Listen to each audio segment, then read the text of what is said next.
जय जय शङ्कर हर हर शङ्कर जय जय शङ्कर हर हर शङ्कर जय जय शङ्कर हर हर शङ्कर जय जय शङ्कर. ஆச்சாரமும் ஆகாரமும் தெய்வத்தின் குரல் 3ஆம் பாகம். முக்குணங்களும் உணவும். சாத்விகம் என்று ஒரு வார்த்தை சொன்னேன். போஜனம் என்பது உடம்பை வளர்ப்பதற்கு மட்டுமல்ல, உள்ளத்தை வளர்த்து கொள்வதற்கும் உதவும்படியாக அதை பண்ணிக்கொள்ள வேண்டும் என்பதாலேயே சாஸ்திரங்களில் ஆகாரத்தை பற்றி அநேக நியமங்கள் சொல்லியிருக்கிறது. ஆச்சாரங்களில் மிகவும் முக்கியமானவையாக ஆகாரத்தை பற்றிய விஷயங்களே வைக்கப்பட்டிருக்கின்றன.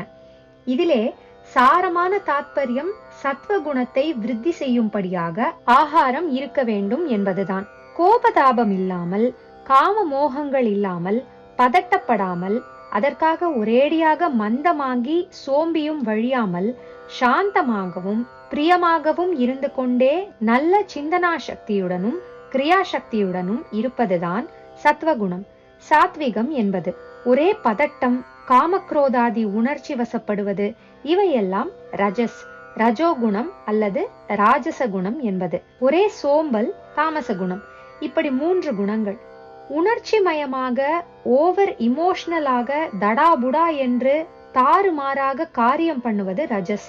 அது ஒரு எக்ஸ்ட்ரீம், கோடி. ஒரே டல்லாக, எதற்கும் பிரயோஜனம் இல்லாமல், புத்தியும் இல்லாமல், காரிய சக்தியும் இல்லாமல் இருப்பது தமஸ், இன்னொரு எக்ஸ்ட்ரீம். இரண்டுக்கும் நடுவே சமநிலையில் பேலன்ஸ்டாக இருப்பது சத்வம். மனசின் எழுச்சி ரஜஸ், தாழ்ச்சி தமஸ், சமநிலை சத்வம். எண்ணம், காரியம் இதுகளை கட்டுப்பாட்டில் வைத்திருக்கிற சத்வத்தையும் விட உசந்த ஒரு நிலை உண்டு. அங்கே மனஸ் அதாவது எண்ணம், சரீரம் அதாவது காரியம் இதுகளை ஒருத்தன் அடியோடு கடந்து விடுவான். தமஸ் மனசின் தாழ்ச்சி என்றால் இது மனசின் வீழ்ச்சி. தமசிலே தூங்குவான், இதிலே சமாதி நிலையை அனுபவிப்பான். என்ன வித்தியாசம் என்றால், தூங்குகிறவனுக்கு தன்னை தெரியாது. சமாதியில் இருக்கிறவனும் வெளியில் பார்த்தால் தூங்குகிறார் போலத்தான் இருந்தாலும் அவனுக்கு தன்னை நன்றாக தெரியும். தான் ஒன்றுதான் இருக்கிற எல்லாமும் என்று தெரியும்.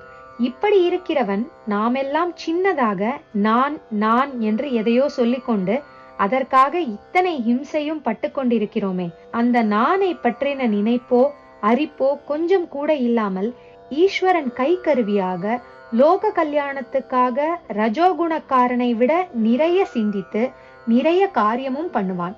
நாம் பட்டுக்கொண்டு அடிபட்டு கொண்டு பண்ணுவதை விட ஜாஸ்தியாகவும் சவரணையாகவும் இவன் பட்டுக்கொள்ளாமலே பண்ணிவிடுவான். சத்வ ரஜஸ் தமஸ்களை முக்குணம் என்றும், இப்போது சொன்ன 3ம் கடந்த நிலையை குணாதீத ஸ்திதி என்றும் சொல்லி இருக்கிறது. குணாதீதன் தான் சத்திய நிலையில் இருக்கிறவன். இந்த விஷயங்கள் சாங்கிய சாஸ்திரத்தில் நிறைய சொல்லி இருக்கிறது.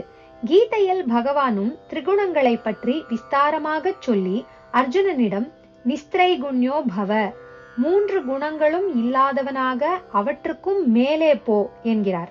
2வது அத்தியாயம் 45வது ஸ்லோகம். குணத்ரய விபாக யோகம் என்றே கீதையில் ஒரு அத்தியாயம். அதிலே சத்வகுணம், ரஜோகுணம், தமோகுணம் ஒவ்வொன்றின் நேச்சரும் என்ன என்று சொல்கிறார். அப்புறம் தெய்வாசுர சம்பத் விபாக யோகம் என்று வருகிற அத்தியாயத்தில் தெய்வகுணம் என்பதற்கு விளக்கமாக அவர் சொல்வதெல்லாம் சத்வமாயும் குணாதீதமாயும், அசுரகுணம் என்பது ரஜோ தமோ குண இயற்கைகளாகவும் தான் இருக்கிறது. இதற்கப்புறம் ஸ்ரத்தையிலும் 3 தினுசு உண்டு என்று விஸ்தரிக்கிற ஸ்ரத்தாத்ரய விபாக யோகத்திலும் ஸ்ரத்தையில் மனுஷர்கள் 3 விதமாக பிரிந்திருப்பது முக்குணங்களில் அவர்களிடம் எது தூக்கலாக இருக்கிறது என்பதை பொறுத்ததுதான் என்கிறார். அவர்கள் பண்ணும் பூஜை, யக்ஞம், தபஸ், தானம் எல்லாவற்றிலுமே இது சத்வம், இது ரஜஸ், இது தமஸ் என்று சொல்லிக்கொண்டு வரும்போது நடுவில் அவர்கள் போஜனம் பண்ணும் ஆகாரத்துக்கும் வருகிறார். இங்கே சத்வகுணத்தவரால் சத்வகுண அபிவிருத்திக்காக சாப்பிடப்படும் ஆகாரம் எப்படி இருக்கும், இதே மாதிரி ரஜோ தமோகுண ஆகாராதிகளின் லட்சணம் என்ன என்றெல்லாம் சொல்கிறார். பகவான் கீதையில் சொல்கிறதில் போஜனத்தின் 2வது அம்சமான அதில் சம்பந்தப்பட்ட மனுஷ்யர்களை பற்றி பேச்சு இல்லை. போஜன வஸ்துவின் லட்சணத்தை, அது எப்படிப்பட்ட பதார்த்தமாய் இருக்க வேண்டும் என்பதைத்தான் சொல்கிறார். சாத்விகம் என்றதை உங்களுக்கு புரிய வைப்பதற்காக திரிகுணங்களை பற்றி சொல்ல ஆரம்பித்தேன். அவற்றிலே உசந்தது சத்துவம். மனஸ் கொந்தளிக்காமல் கட்டுப்பட்டு அமைதியாகவும் அன்பாயும் இருக்கிற உசந்த நிலை. இதைவிட உசந்தது குணாதீத மனோதீத ஸ்திதி என்றாலும் அது நமக்கு எட்டாக்கை. நாம் முதலில் சத்துவகுணிகளாக ஆகித்தான் அப்புறம் அது பழுத்து குணாதீத நிலைக்கு போகணும். சத்வத்தை குறித்த எல்லாவற்றுக்கும் சாத்விகம் என்று பெயர்.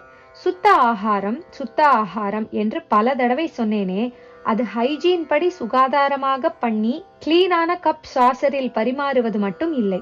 சுத்த ஆகாரம் என்றால் சத்வ ஆகாரம் என்றே அர்த்தம். சத்வ குணத்தை தரும்படியான சாத்விக ஆகாரமாக அது இருக்க வேண்டும். சமைப்பவர், பரிமாறுபவர்.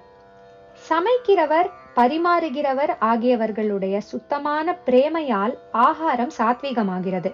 தாயார், பத்தினி இவர்களுடைய கை சாப்பாடு இந்த காரணத்தால் உசந்தது என்று பொதுவாக சொல்லப்பட்டாலும் இதிலே அநேக கேள்வி வருகிறது. ஜெனரலாக அவர்களுக்கு பதி புத்திரர்களிடம் பிரேமை உண்டு என்றாலும் சமைக்கிற போதும் பரிமாறுகிற போதும் இந்த பிரியந்தான் அவர்கள் மனசில் ரொம்பி இருக்கிறதா என்ன? எதையாவது நினைத்து கொண்டு, யாரையாவது திட்டிக் கொண்டு, எரிச்சல் பட்டு கொண்டு, அலுத்து கொண்டு அவர்கள் சமைத்திருக்கலாம். அப்போது அதன் எஃபெக்ட் சும்மா விடுமா? கதையிலே ராஜாவும் அவனுடைய மடப்பள்ளிக்காரர்களும் பிரியத்துடனும் பக்தியுடனும் பண்ணி போட்டும் கூட சாப்பிட்டவரோ மகானாய் இருந்த போதிலும் அரிசி எவனிடம் இருந்து ஆர்ஜிதம் செய்யப்பட்டதோ அவனுடைய திருட்டு குணம்தான் போஜனத்தில் ரிஃப்ளெக்ட் ஆயிற்று என்பதில் இருந்து நாம் இன்னும் டைரக்டாக சம்பந்தப்பட்ட சமையல்கார பரிசாரகர் விஷயத்தில் அவர்கள் அம்மாவாகவோ அகத்துக்காரியாகவோ இருந்தால் கூட ஜாகிரதை பண்ணிக்கொள்ள வேண்டும் என்றாகிறது. ஸ்தோத்திரங்களையோ பகவான் நாமாவையோ சொல்லிக்கொண்டுதான் ஒரு ஸ்திரீ அரிசி பொறுக்குவதில் இருந்து காய்கறி நறுக்குவதில் இருந்து ஆரம்பித்து அரிசி களைந்து உலையில் போட்டு அது பக்குவமாகி பரிமாறுகிற வரையில் இதை தொடர்ந்து செய்யணும். சாப்பிடுகிறவனும் கோவிந்த கோவிந்த என்று சொல்லிக்கொண்டே சாப்பிடணும். இப்படி செய்தால் போஜனத்தின் ஷட் ரசத்தோடு, அதாவது அறுசுவையோடு நாமரசமும் சேர்ந்து அதன் தோஷத்தை எல்லாம் போக்கிவிடும் என்று பெரியவர்கள் சொல்லி இருக்கிறார்கள். வாஸ்தவந்தான். நாமாவுக்கு இல்லாத சக்தி எதற்கும் இல்லை. அது சர்வ பாப பரிகாரம், சகல தோஷ நிவிருத்திகரம் என்பதெல்லாம் வாஸ்தவந்தான். ஆனாலும் சொல்கிறவர் எந்த அளவு கான்சென்ட்ரேஷனோடு சொல்கிறார் என்பது முக்கியமாச்சே. தினந்தினமும் சொல்வதில் மனஸ் கலக்காமல் மெக்கானிக்கலாக ஆகிவிடக் கூடாதே. இப்படியெல்லாம் நினைத்து பார்த்தால் குழப்பமாய் இருக்கிறது. சாத்விக ஆகாரம் என்றால் கிளப், அதாவது ஹோட்டல் கூடாது, கேண்டீன் கூடாது என்று சுவாமிகள் சொல்வார் என்று எதிர்பார்த்தோமானால் அவர் இன்னும் ஒருபடி மேலே போய் அகத்து மனுஷியர்கள் சமைத்து போடுவதற்கும் தோஷம் கொண்டு வந்து விட்டாரே என்று தோன்றும். கிளப், கேண்டீன், ஹாஸ்டல், மெஸ் இதுகள் எதையும் நான் ஒப்புக்கொள்வதற்கில்லை. நான் என்றால் என்ன? சாஸ்திரம் சொல்கிறதை, சாஸ்திரஜர் சொல்கிறதைத்தான் நான் ஒப்பிக்கிறேன்.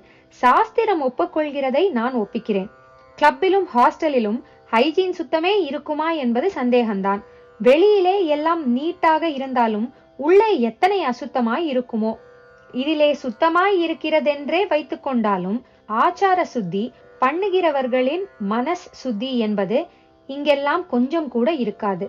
பகவத் ஸ்மரணையோ நாம் நன்றாய் இருக்க வேண்டும் என்ற பிரேமையான எண்ணமோ ஆச்சார அனுஷ்டானமோ துளி கூட இல்லாத எவனோ சமைத்து போடுகிறதை சாப்பிடுவதில் ஒரு நல்லதும் வராது. வேறே எந்த தொழிலும் கிடைக்காமல் தான் அநேகமாக இதற்கு வருவானாதலால் அவனுக்கு புத்தியும் அதிகம் இருக்காது. இந்த நாளில் எல்லாரையும் பிடித்து ஆட்டுகிற பொருளாசை, சினிமா அதாவது காமம், பாலிடிக்ஸ் அதாவது குரோதம் இவற்றில்தான் அவன் தோய்ந்து போனவனாய் இருப்பான். அதனால் இவன் கை சாப்பாடு நல்லது பண்ணாதது மட்டும் இல்லாமல் கெடுதலே பண்ணும். மனஸ் சுத்தம், வெளி சுத்தம் இரண்டையும் இணைக்கிற ஆச்சாரத்துக்கு கிளப்பிலும் மெஸ்ஸிலும் ஏது இடம்? ஒரே எச்சில் துப்பல் தான். தினம் ஒரு தட்டில் பல பேர் சாப்பிட்ட தட்டில் தின்னணும். கோமயம் அதாவது சாணி போட்டு எச்சல் இடுவதை பற்றி நினைத்து பார்க்க முடியுமா? டேபிள் நாற்காலியில் உட்கார்ந்து கொண்டு பரிசேஷனம் பிராணாகுதி பண்ணலாமா? குறிப்பு: பிராணாகுதி என்றால் உண்ணும் முன் அன்னத்தை தீர்த்தத்தால் அபிமந்திரித்து பிராண தேவதையர் ஐவருக்கும் அர்ப்பணம் செய்வது. பிராணாகுதிக்கு சர்வர் கவனமாக அபிகாரம் பண்ணுவானா? ஏதோ தின்றோம், இந்த மாம்ச பிண்டத்தை வளர்த்தோம், ஜிஹ்வா சாபல்யத்தை அதாவது நாக்கின் சபலங்களை அதனால் தீர்த்து கொண்டோம் என்றால் சாஸ்திர விதி எதுவும் வேண்டாம். ஆனால் இதற்காகவா ஈஸ்வரன் ஆறறிவுள்ள மனுஷனாக நம்மை படைத்திருப்பது?